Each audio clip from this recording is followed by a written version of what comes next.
Greeting everyone. Today we will start with our first chapter from Moment, The Lost Child. This lesson is written by Mulk Raz Anand. Mulk Raz Anand is an Indian novelist born on 12 December 1905. He is called Charles Dickens of India. He went to England to study philosophy in 1924. His most famous and first published novel is Untouchable.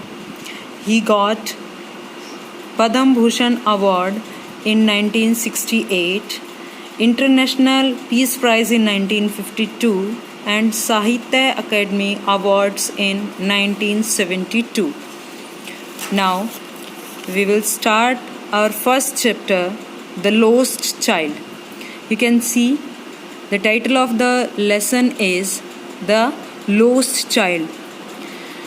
तो जब भी हम title को देखते हैं तो उसके बारे में जो चैप्टर है, लेसन है, उसके बारे में हम कुछ ना कुछ उसमें ज़रूर पाते हैं. तो यहाँ पे आप क्या देखते हो? You can understand this lesson is about a lost child. एक गुम हुआ बच्चा है. कहाँ पे गुम हो जाता है? वो फेयर में. तो कैसे वो गुम हो जाता है, क्या रीज़न है, किस वजह से वो अपने पेरेंट्स से दूर हो जाता है और क्यों ऐसा हुआ, क्या उसके पेरेंट्स ने भी ध्यान नहीं दिया, तो हम इस चैप्टर में पढ़ेंगे.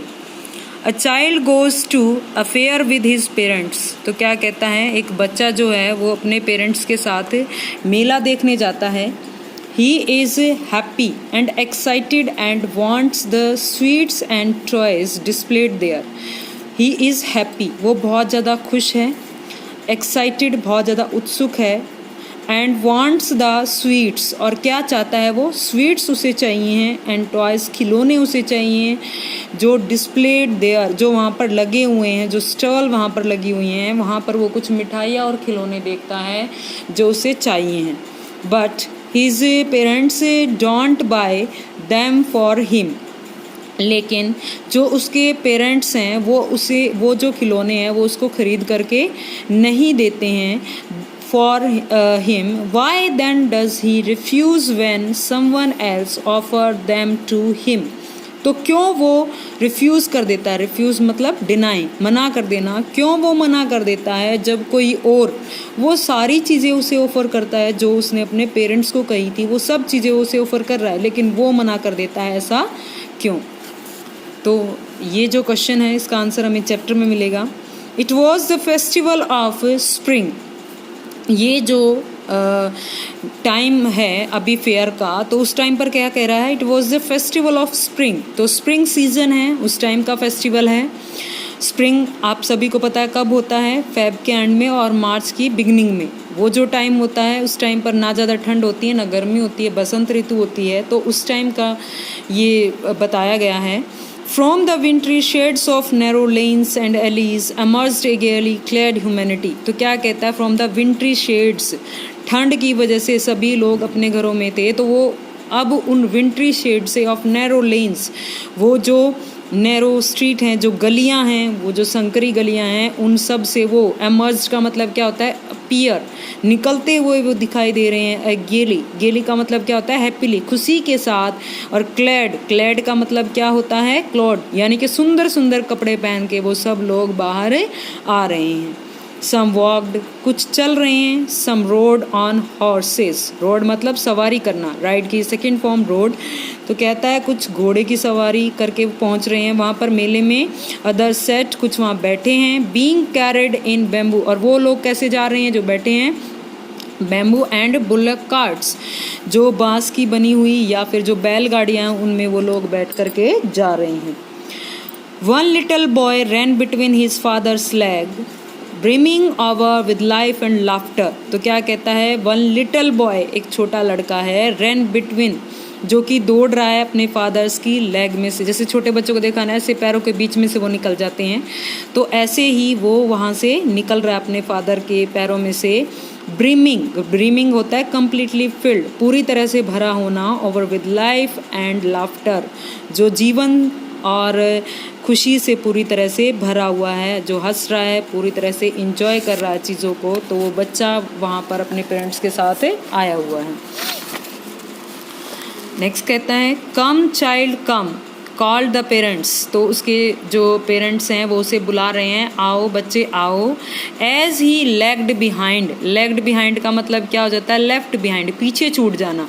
जैसे ही वो पीछे छूट जाता है, fascinated by the toys in the shop. और क्यों पीछे छूट जाता है, फैसिनेटेड का मतलब क्या होता है, attracted by the toys in the shops that line the way. और किन चीज़ों से वो अट्रैक्ट हो रहा है, वो जो टॉयज़ वहाँ पर लगे हुए हैं, वो जो खिलौने, जो स्टॉल लगी हुई है, एक लाइन में अलग अलग तरह की चीज़ें वहाँ पर रखी हुई हैं, तो उनको देख करके वो पीछे छूट जाता है।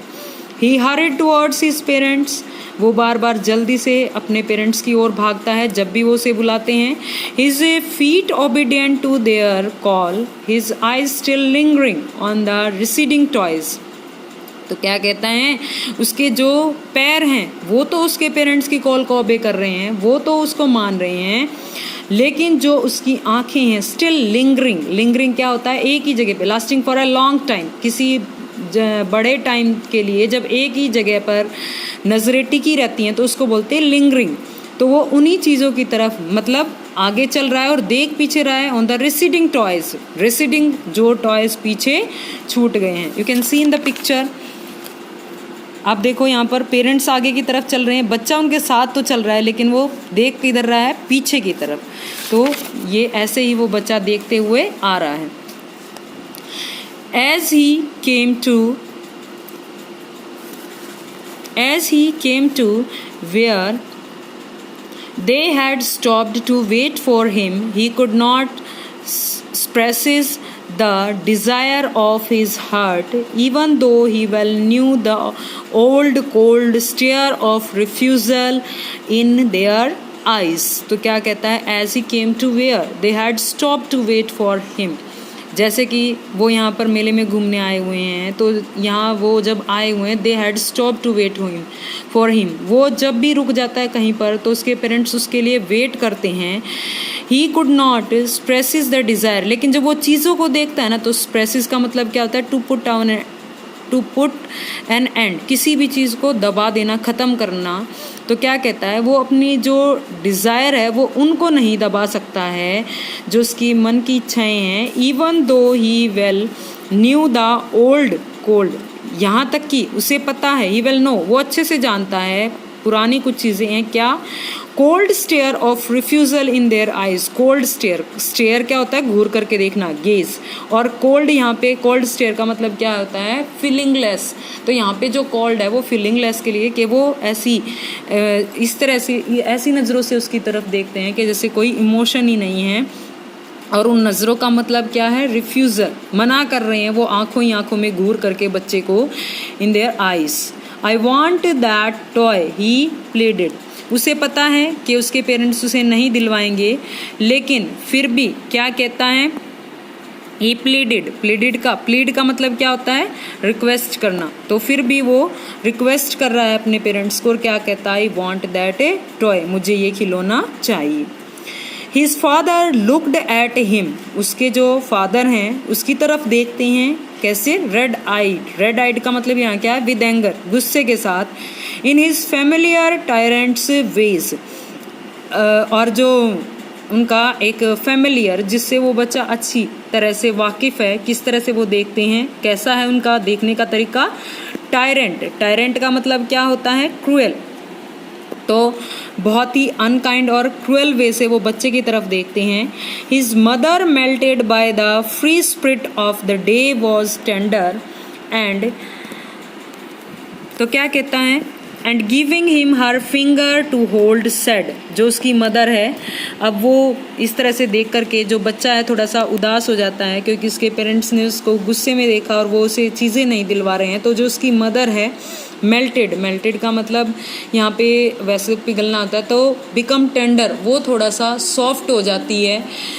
Bye the free spirit of the day was tender and giving him her finger, उस दिन वो थोड़ा सा उससे सॉफ्ट बिहेवियर करती है, और क्या करती है, अपनी उंगली जो है उसे दिखाती है और उसकी टू होल्ड, उसे उठाती है और क्या उसे दिखाना चाह रही है, said look child what is before you, यानी कि किसी चीज़ को वो पॉइंट आउट कर रही है, उस चीज़ की तरफ उसने फिंगर उठाया और कह रही है कि देखो बेटा वो क्या है। It was a flowering mustard field, ये क्या है, मस्टर्ड फील्ड का मतलब यहाँ पे क्या है, सरसों का खेत। तो वहाँ पर फ्लावरिंग यानी कि जो सरसों का खेत है उसमें अभी जो सरसों है उसके फूल खिले हुए हैं उस टाइम पर। तो कह रहा है कि देखो जो सरसों का खेत है वो पूरी तरह से फूलों से भरा हुआ है। Pale like melted gold as giving as swept across miles and miles of even land. और क्या कहता है, पेल, पेल क्या होता है, पीला रंग जो येलो कलर के लिए हम यूज़ करते हैं, लाइक मेल्टिंग गोल्ड। और ये जो सरसों से भरा हुआ जो खेत है वो ऐसा लग रहा है जैसे कि पूरा सोना जो है वो पिघल गया हो, यहाँ पे दूर तक, जहाँ तक मीलों तक जो दिखाई दे रही है वो सरसों के खेत है। तो ऐसा लग रहा है जैसे मीलों तक जो है गोल्ड पिघल करके फैल गया है। A group of dragonflies were bustling about on their gaudy purple wings। तो कहता है a group of dragon flies, जो ड्रैगन फ्लाइज है उनका एक बड़ा सा ग्रुप आता है। वर बस्टलिंग, बस्टलिंग यानी कि भिन भिनाते हुए इधर उधर घूमता है। अबाउट ऑन देयर गॉयडी, गॉयडी क्या होता है, एक्सट्रीमली ब्राइट, बहुत ज़्यादा चमकीले पर्पल कलर के विंग्स उनके हैं, जामुनी कलर के उनके विंग्स हैं। Intercepting the flight of a lawn black bee or butterfly in search of sweetness from the flower. तो क्या कहता है, इंटरसेप्टिंग, इंटरसेप्टिंग का मतलब होता है बीच में किसी काम को टोकना, किसी को रोकना। तो द कहता है intercepting the flight of A lawn black, और वो ऐसे लग रहे हैं जो ब्लैक कलर की जो बी हैं, जो मधुमक्खियाँ हैं वो उनको उनकी उड़ान को बीच में रोक रहे हैं। और butterflies in search of sweets from the flowers, और उन तितलियों को भी जो शायद स्वीटनेस, फूलों की मिठास के लिए जो घूम रही हैं, तो उन सब को वो बीच में रोक रहे हैं। तो ऐसा लग रहा है कि जैसे सब आपस में एक दूसरे के साथ खेल रहे हैं, जैसे एक दूसरे को पकड़ रहे हैं। The child followed them in the air with his gaze, और जो बच्चा है वो क्या करता है, उनका पीछा करता है। इन द एयर, हवा में, विद हिज गेज, गेज क्या होता है, किसी एक चीज़ को जब टकटकी लगा करके देखते हैं हम तो वो अपनी पूरी नज़र उन पे बनाए हुए है और उनको देखता है, उनके पीछे भागता है। Still one of them would still its wings and rest and he would try to catch it. तो क्या कहता है, टिल वन ऑफ देम, जब तक कि उनमें से कोई भी क्या है वो उनके पीछे तो भाग रहा है। One of them would still its wings and rest, और वो क्या कर रही हैं, जो अपनी विंग्स हैं वो क्या कर रही हैं, अभी भी अपनी पंखों के साथ ऐसे उड़ रहे हैं। एंड रेस्ट, कहीं पे रुक जाती हैं। And would try to catch it, और जो बच्चा है वो क्या कर रहा है, जब भी वो रुकती है ना तो उनको पकड़ने की वो कोशिश करता है। But it would go fluttering and flapping up into the air, लेकिन जैसे ही वो उसके पास पहुंचता वो क्या करती हैं, अपने पंखों को फड़फड़ाती हैं। फ्लटरिंग और फ्लैपिंग का मतलब क्या होता है, फड़फड़ाना। अप इनटू द एयर, हवा में। When he had almost caught it in his hand, जैसे ही ऐसा लगता है ना कि लगभग वो उसके हाथ में ही है, वो उन्हें पकड़ ही चुका है, तभी क्या करती है, वो अपने पंखों को फड़फड़ाते हुए ऊपर हवा में उड़ जाती हैं। Then his mother gave a cautionary call, cautionary का मतलब यहाँ पे caution क्या होता है, सावधानी, carefully। तो क्या कहता है कि जो उसकी मदर है फिर वो उसे एक सावधानी भरी कॉल उसे देती है, come child come on the footpath। तो क्या कहता है कि आओ बच्चे आओ और जल्दी से फुटपाथ पर आ जाओ। He ran towards his parents gaily and walked abreast of them for a while। तो क्या कहता है, he ran towards his parents, तो अब वो खुशी खुशी अपने पेरेंट्स की तरफ भागता है। and walked abreast, abreast का मतलब क्या है, walk together, एक साथ चलना। और क्या करता है, वो अपने पेरेंट्स के साथ चल देता है। फिर क्या कहता है, Being however soon left behind, जैसे ही वो फिर थोड़ा सा पीछे रह जाता है। Attracted by the little insects and worms along the footpath that were teeming out from their hiding places to enjoy the sunshine। तो क्या कहता है कि जब वो थोड़ा पीछे, अब की बार जब पीछे रहा है तो किस वजह से वो रहा है कि वहाँ पर अब वो अट्रैक्ट हो रहा है लिटल इंसेक्ट, जो छोटे छोटे कीड़े मकोड़े वहाँ पर निकल रहे हैं उनसे, जो कि अलोंग द फुटपाथ, और क्या है फुटपाथ के साथ साथ जो दिखाई दे रहे हैं वह टीमिंग आउट। टीमिंग आउट का मतलब क्या होता है, बाहर आना, फ्रॉम देयर हाइडिंग प्लेसेस। तो वो क्या है, अपने जो हाइडिंग प्लेस है जहाँ पर वो छुपे हुए हैं उन प्लेसेस से वो निकल करके बाहर आ रहा है। किस लिए वो बाहर निकल करके आ रहे हैं, टू एन्जॉय द सनशाइन। जो सनशाइन है, धूप है, उसे एंजॉय करने के लिए वो सभी कीड़े मकोड़े बाहर आ रहे हैं और बच्चा उन्हें देखता है, वो फुटपाथ के साथ साथ उसे दिखाई देते हैं तो वो उनसे अट्रैक्ट होकर के फिर से पीछे की तरफ रह जाता है। Come child come, his parents called from the shade of a grove. Grove का मतलब क्या होता है, group of trees, where they had seated themselves on the edge of a well. तो क्या कहता है, उसके पेरेंट्स उसे फिर से बुलाते हैं और वो कॉल्ड फ्रॉम, कहाँ से उसे बुलाते हैं, शेड ऑफ ए ग्रोव, वो एक पेड़ों का ग्रुप है, कोई झुंड है वहाँ पर, उसके नीचे वो बैठे हुए हैं। Where they had seated themselves on the edge of well, और वहाँ पर कोई कुआं भी है, उसके किनारे पर वो बैठे हुए हैं। ही रैन टुवर्ड्स देम, और वो जो बच्चा है वो क्या करता है, वो भाग करके उनकी तरफ आता है। तो आप देख रहे हैं कि बच्चा जो है बार बार जो भी चीज़ें उसे मेले में दिखाई दे रही हैं उन चीज़ों से अट्रैक्ट होता है। He was fascinated by all these things and left behind, और वो पीछे रह जाता है। तो शायद यही रीज़न था कि वो जो मेले में है गुम हो जाता है। इसीलिए तो यहाँ पर अभी वो नेक्स्ट जब भी किसी चीज़ को देखता है तभी वो उस चीज़ से अट्रैक्ट होकर के और पीछे रह जाता है। उसके पेरेंट्स उसे बार बार बुला रहे हैं।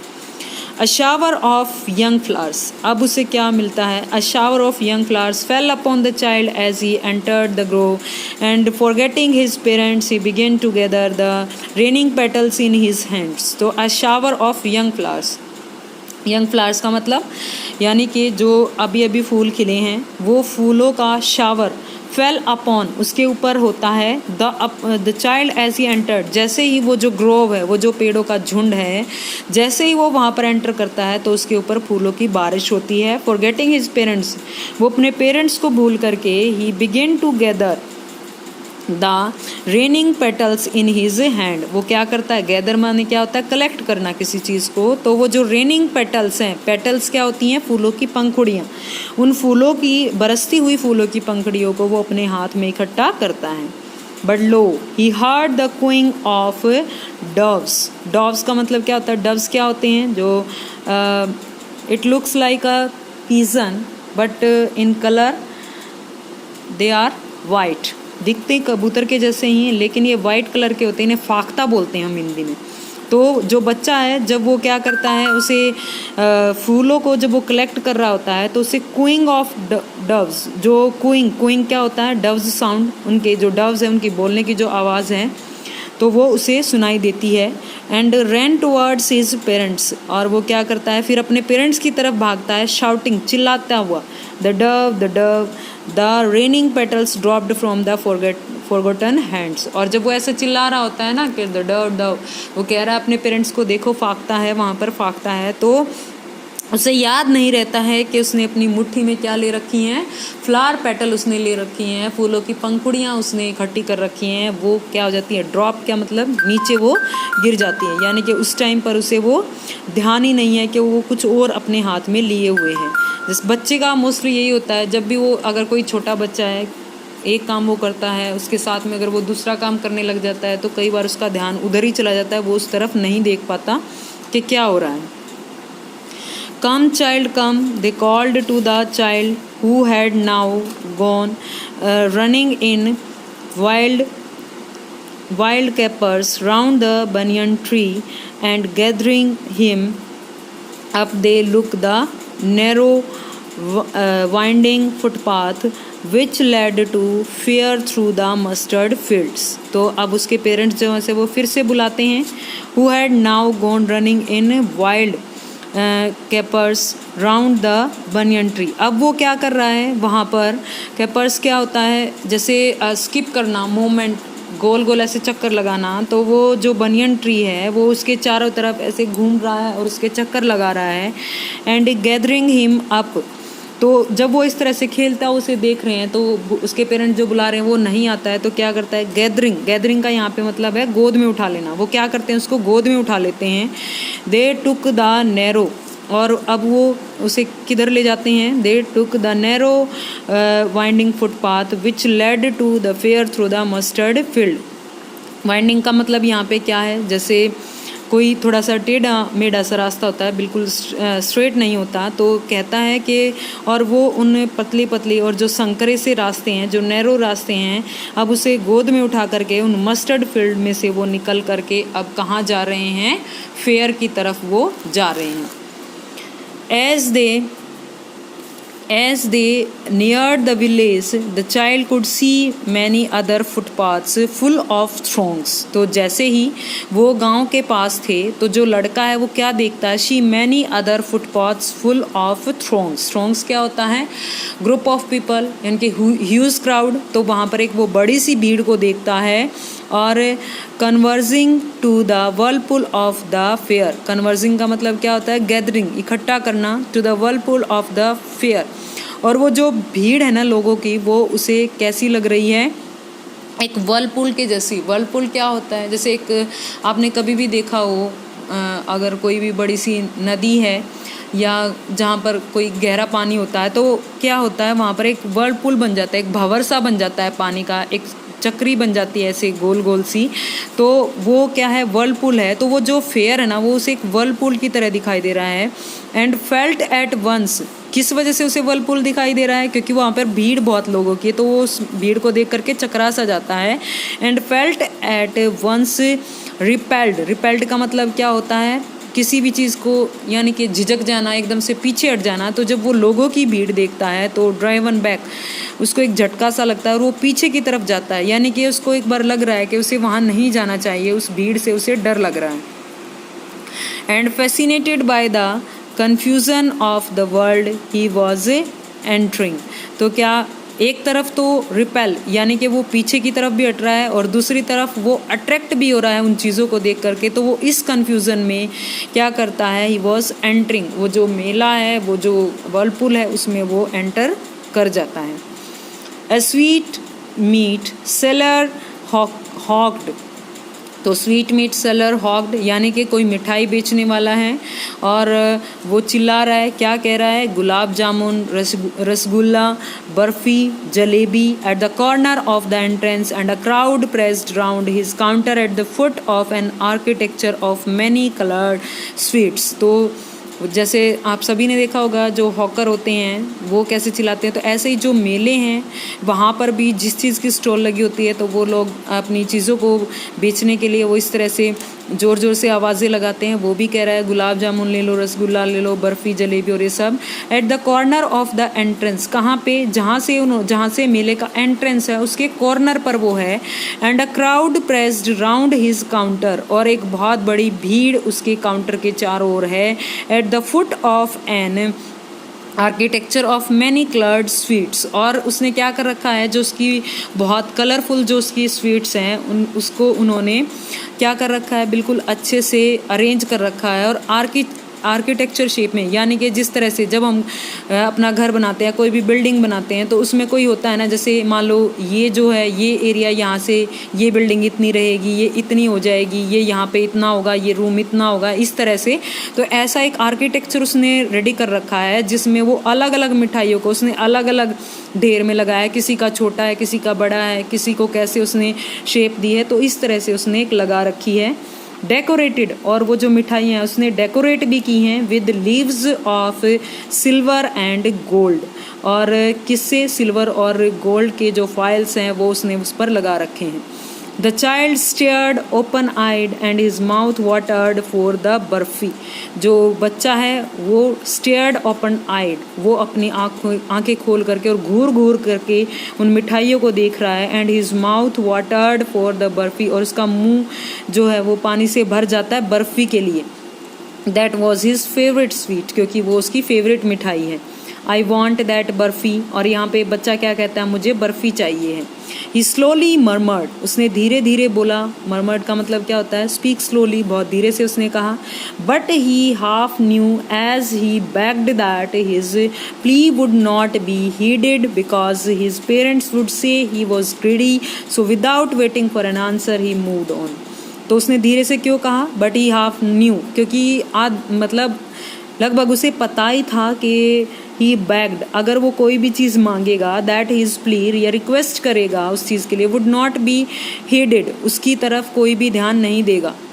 तो हेडेड का मतलब क्या होता है, टू टेक केयर, उसकी तरफ कोई ध्यान नहीं देगा। Because his parents would say he was greedy, उसे पता था वो उसे नहीं दिलवाएंगे, और उल्टा उसे क्या कहेंगे कि ही वॉज ग्रीडी, वो बहुत ज़्यादा लालची है। सो without waiting for an answer he moved on, इसीलिए बिना किसी भी आंसर का वेट किए, यानी कि उसके पेरेंट्स उसे कुछ कहते उससे पहले ही वो आगे बढ़ जाता है। हे फ्लावर्स सेलर हॉग्ड, अभी कोई फूल बेचने वाला है, वो अपनी फूलों के लिए आवाज़ें लगा रहा है, कह रहा है a garland of gulmohar, a garland of gulmohar, तो गुलमोहर के फूलों की माला वहाँ पर वो बेच रहा है।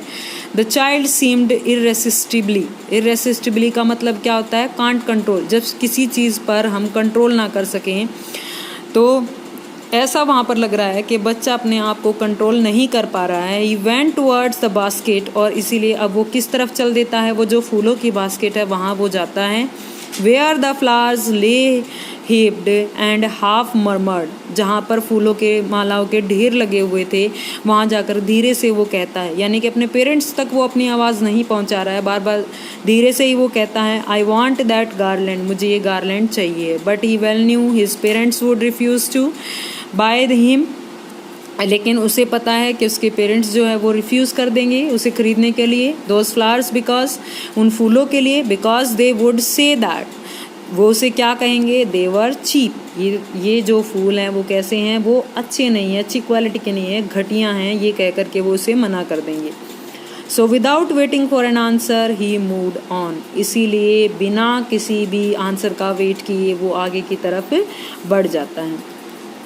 नेक्स्ट है a man stood holding a pole with yellow, red, green and purple balloons flying from it, तो क्या कहता है, मैन स्टूड होल्डिंग, अब उसे आगे, अब तक उसने 2 स्टॉल देखी हैं, एक स्वीट की थी, दूसरी उसने फ्लावर के लिए देखी, अब 3rd स्टॉल पे वो पहुंच गया है।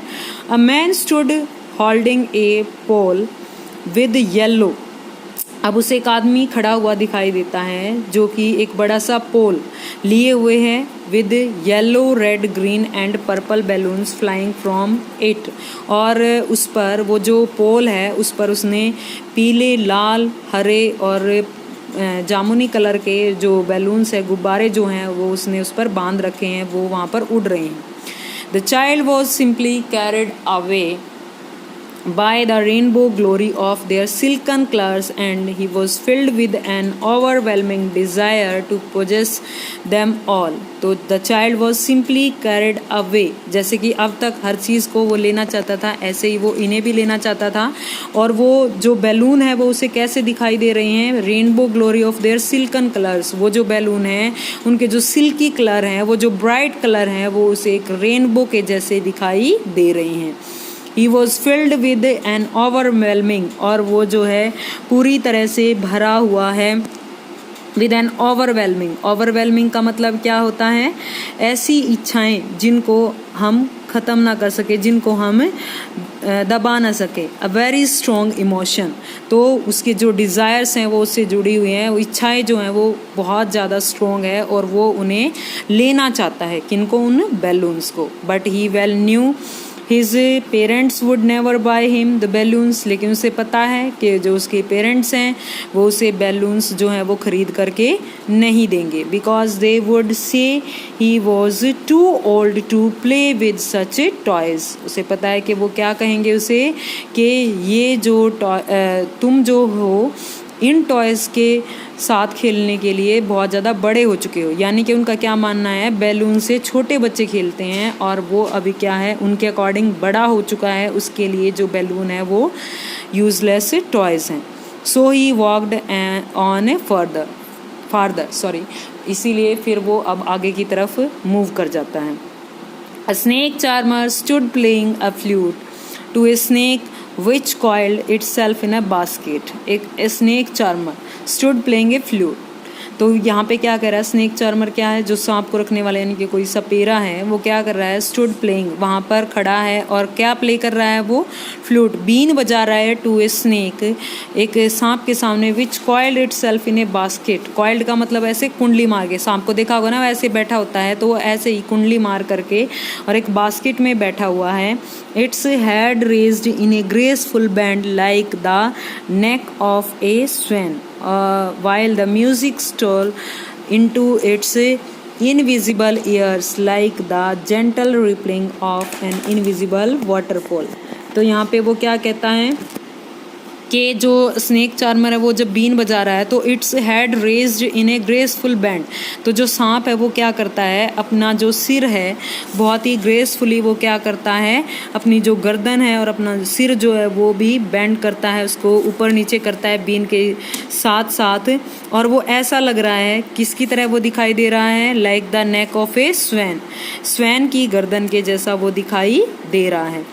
While the music stole into its invisible ears, तो क्या कहता है, while the music, जो म्यूज़िक है उसके इनविजिबल ईयर्स, लाइक जो सांप है उसके कान दिखाई नहीं दे रहे हैं, like the gentle rippling of an invisible waterfall, तो जैसे कोई ऐसा लग रहा है उसके जो यहाँ पे जो ईयर्स हैं सांप के वो कैसे हैं, वो भी इनविजिबल हैं, किसकी तरह, like the gentle rippling of an invisible waterfall, invisible जो दिखाई ना दे, और वाटरफॉल क्या होता है, झरना, पानी का कोई झरना है, जैसे जब कोई ना दिखाई देने वाला पानी का झरना होता है उसमें जो रिपलिंग होती है, जैसे आप पानी में कहीं पे कुछ कोई कंकर वगैरह अगर आप डालते हो तो देखते हैं ना एक वेव सी उसमें बन जाती हैं, तो उसी तरह से जैसे उसके इनविजिबल ईयर्स में वो जब वो म्यूज़िक जाता है तो उन रिपल्स की तरह से वो भी डांस कर रहा है।